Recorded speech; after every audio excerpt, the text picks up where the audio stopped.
Good morning students. Today we will discuss class 7 lesson 1 nutrition in plants part 2। पहले वाले video में हमने कुछ चीज़ें देखी थी, कुछ चीज़ें हमारी अधूरी रह गई थी, इसलिए मैंने आपके लिए नया वीडियो लाया है। बची हुई चीज़ें हम इस वीडियो में देखेंगे। चलिए अब हम स्टार्ट करते हैं। Nutrition in plants brain booster क्या है इसमें? The leaves other than green also have chlorophyll, a large amount of red, brown and other pigments mask the green colour. देखिए क्या होता है, पिछली क्लास में हमने ये देखा था कि फोटोसिंथेसिस की प्रक्रिया तभी होती है जब पत्तियों में क्लोरोफिल उपस्थित होते हैं। सभी पत्तियों में क्लोरोफिल होते हैं, जिसकी वजह से पत्तियों का कलर ग्रीन होता है। लेकिन यहाँ हमें जो फिगर में दिखाई दे रहा है, स्लाइड पे हमें क्या दिखाई दे रहा है? कुछ पत्तियाँ ऑरेंज, कुछ पिंक, कुछ ब्राउन कलर लिए हुए। अब ये फोटोसिंथेसिस की क्रिया कैसे करेंगी?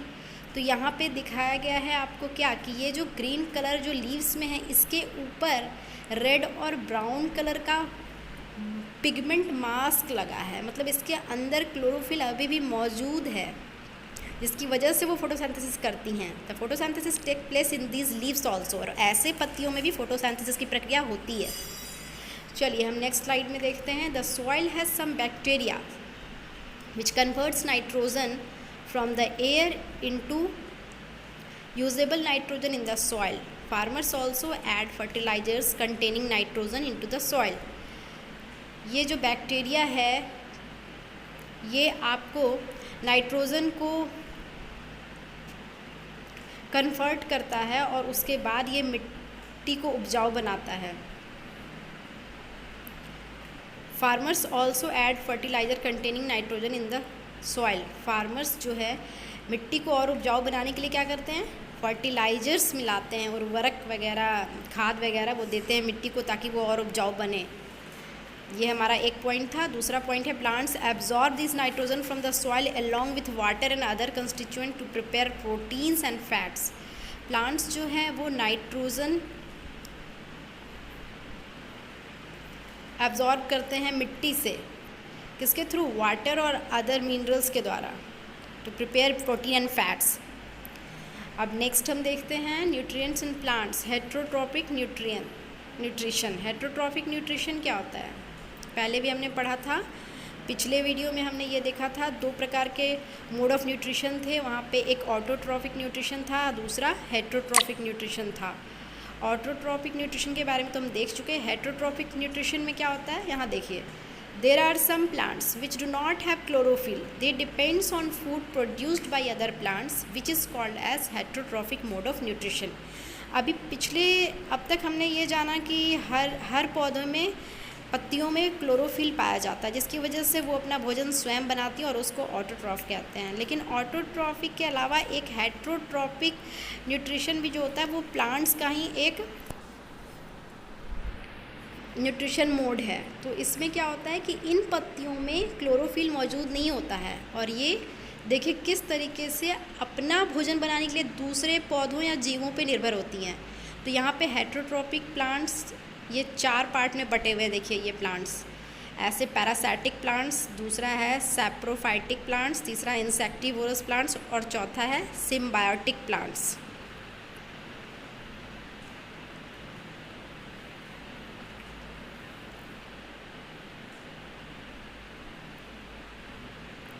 इन चारों के बारे में हम आगे पढ़ेंगे डिटेल में कि पैरासाइटिक प्लांट्स, सैप्रोफाइटिक प्लांट्स किसे कहते हैं, इंसेक्टिवोरस प्लांट्स क्या होते हैं, सिम्बायोटिक प्लांट्स क्या होते हैं।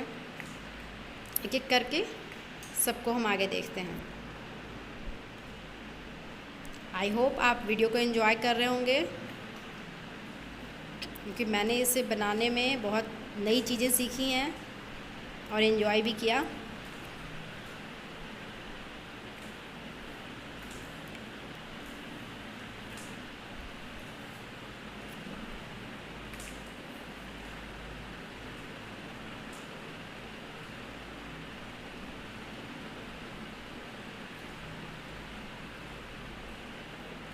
अब बताइए हमें हेट्रोट्रॉपिक प्लांट्स,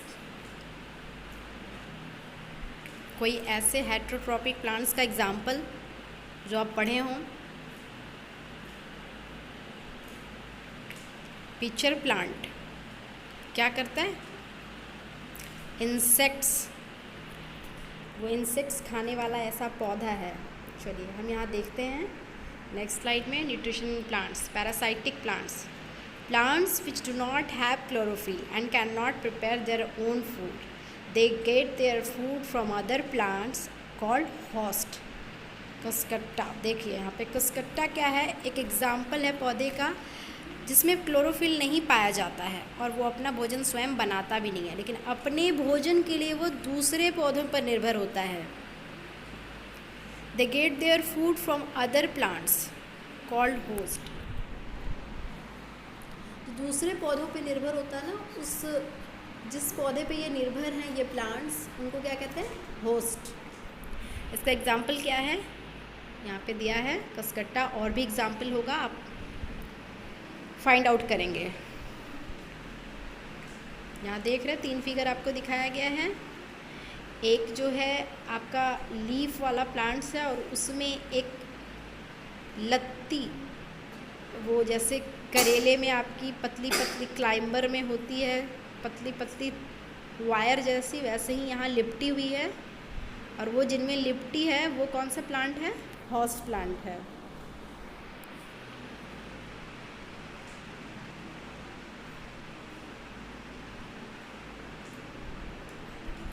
चूँकि इनमें क्लोरोफिल पाया नहीं जाता है, इसलिए ये अपना भोजन स्वयं बना नहीं सकते हैं।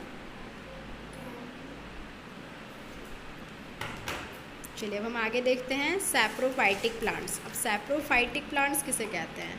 Plants which do not have chlorophyll and they get their food from dead and decaying organic matter.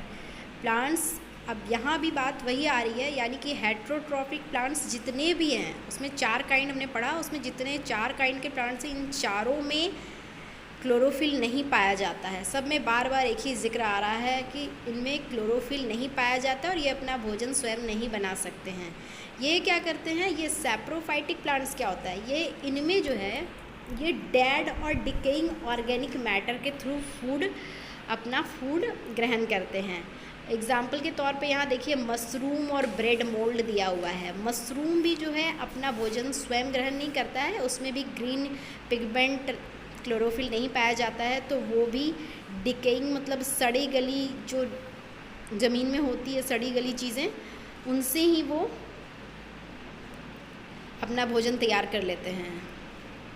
अब इस विषय में हम आगे पढ़ेंगे कि वो कैसे सड़ी गली चीज़ों से अपना न्यूट्रिशन प्राप्त करते हैं। They produce digestive juice on the dead and decaying organic matter and convert it into a solution। वो क्या करते हैं? सड़ी गली चीज़ों को ऑर्गेनिक मैटर में कन्वर्ट करते, डाइजेस्टिव जूस के थ्रू। वो डाइजेस्टिव जूस एक प्रोड्यूस करते हैं। हमारे भी स्टोमक में डाइजेस्टिव जूस होता है, उसी तरह ये प्लांट्स में भी डाइजेस्टिव जूस होता है जो डिकेइंग और डेड ऑर्गेनिक मैटर को कन्वर्ट कर लेते हैं और फिर उनको न्यूट्रिशन के तौर पे ले लेते हैं। चलिए हमारा नेक्स्ट स्लाइड आ गया है इंसेक्टिवोरस प्लांट्स। ये इंसेक्टिवोरस प्लांट, इसी का मैंने पहले एग्जांपल दिया था, pitcher plant. Plants which feed on insects. ये प्लांट्स की खास बात ये है कि ये इंसेक्ट्स को भोजन के तौर पे लेता है। और the leaf of the pitcher plant is modified into a pitcher. इसके जो पत्तियाँ होती हैं वो पिचर की तरह, देखिए दिख रही है आपको। The end of the pitcher has a lid which can open and close। ये किसी बर्तन की तरह आपको दिख रहा है, सुराही की तरह बना हुआ है। यहाँ पे आप में ऊपर में एक ढक्कन भी लगा है, लीड की तरह इसका दिख रहा है आपको। इसमें जैसे ही इंसेक्ट्स जाता है वो ढक्कन अपने आप बंद हो जाता है, वो लीड अपने आप बंद हो जाती है। The insect is then digested by digestive juices inside the pitcher. और इस पिचर के अंदर डाइजेस्टिव जूस होता है जिसकी वजह से वो इंसेक्ट्स को डाइजेस्ट कर लेता है, पचा लेता है।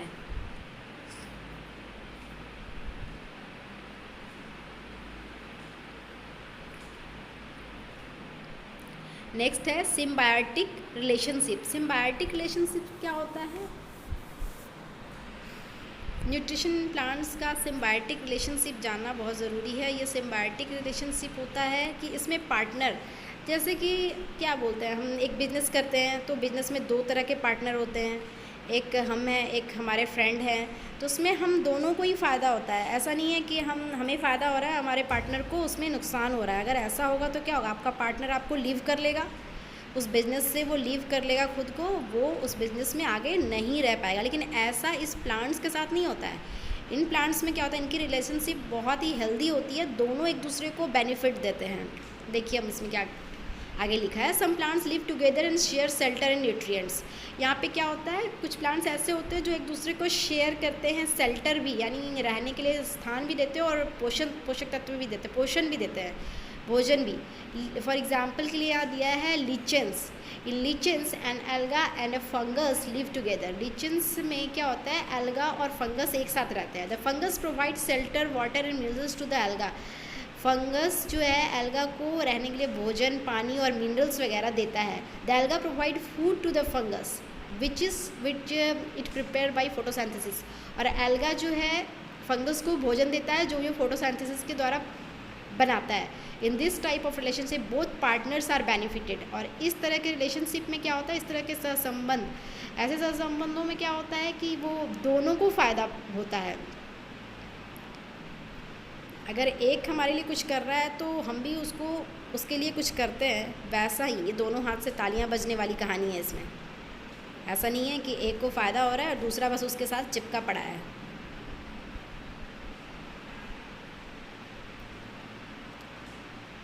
अब आप समझ पा रहे थे, यहाँ पे चीज़ें क्लियर हो रही हैं। सिम्बायोटिक रिलेशनशिप ये होता है, ये सहजीवी होते हैं एक दूसरे के साथ।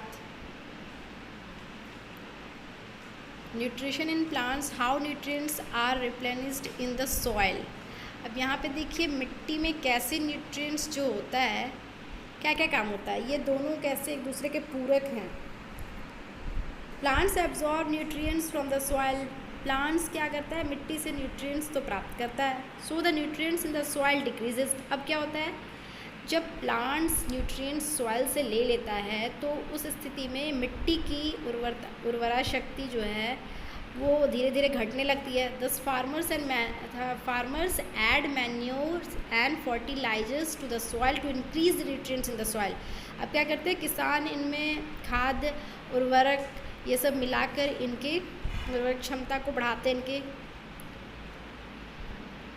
सेकेंड नंबर में क्या है, the bacterium called rhizobium which lives in the roots of leguminous plants like gram. दलहन के पौधों में क्या होता है, उनके पौधों की जड़ों में राइजोबियम नाम का एक बैक्टीरिया होता है जो उनकी जड़ों में पाया जाता है।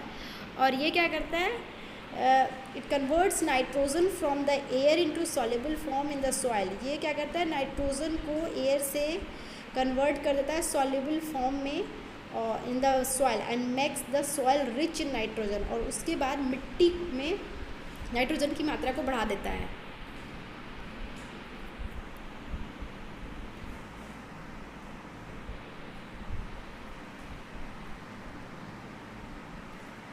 यहाँ पे हमें एक एक्टिविटी दिख रही है, nutrition in plants activity 1, to show that sunlight is necessary for photosynthesis. Step 1 है, यहाँ पे सनलाइट कैसे ज़रूरी है फोटोसिंथेसिस की प्रक्रिया के लिए, एक एक्टिविटी के द्वारा दर्शाया गया है। जो स्टूडेंट्स जिनके घर में प्लांट्स है वो ऐसा करके देखेंगे, और जिनके घर में नहीं है वो अभी कोई नया एक्सपेरिमेंट नहीं करेंगे। आप सबको पता है लॉकडाउन चल रहा है, आपको पहले लॉकडाउन के रूल्स फॉलो करने हैं। स्टेप 1 में क्या है, take 2 potted plants of the same kind, keep one in sunlight and the other in a dark room for 2-3 days। यहाँ पे 2 पौधा आपको लेना है गमले में लगा हुआ, और क्या करना है, एक को धूप में रखना है, दूसरे को 2-3 दिन के लिए रूम में रखना है। स्टेप 2 में then take a leaf from both the plants and test for starch. पत्तियाँ लेनी है दोनों में से एक एक, और उसको स्टार्च के लिए टेस्ट करना है। Put the leaves in a test tube. Test tube में इन पत्तियों को डालिए, pour some spirit in it and put the test tube in a beaker containing water. और जल से भरे हुए बीकर में इन टेस्ट ट्यूब को डाल दीजिए। स्टेप 3 में है, boil the water till all the green colour in the leaves come out into the spirit. और तब तक इसको बॉयल कीजिए जब तक कि सारा लीव्स का सारा ग्रीन कलर बाहर ना आ जाए। स्टेप 4 में then take the leaves and wash it in water. अब पत्तियों को लेकर पानी से धो डालिए। Put the leaves on a dish and pour some iodine solution over it. अब इनमें क्या है, एक बर्तन में रखिए इन पत्तियों को निकाल कर, उसमें आयोडीन का सॉल्यूशन डालिए. ऑब्जर्वेशन क्या है, अब हम क्या देखते हैं, क्या पाते हैं. The leaf of the plant kept in sunlight turns blue black. अब जो पत्तियाँ धूप में रखी हुई थी, जो पौधे धूप में रखे थे, उनकी पत्तियों का कलर क्या है, ब्लू ब्लैक में टर्न हो जाता है. और the leaf of the plant kept in dark does not turn blue black. यहाँ पे जो पत्तियाँ धूप में नहीं रखी थी उनका कलर टर्न नहीं होता है ब्लू ब्लैक में. इसका मतलब है कि फोटोसिंथेसिस की प्रक्रिया के लिए हमें सनलाइट ज़रूरी है. Thank you.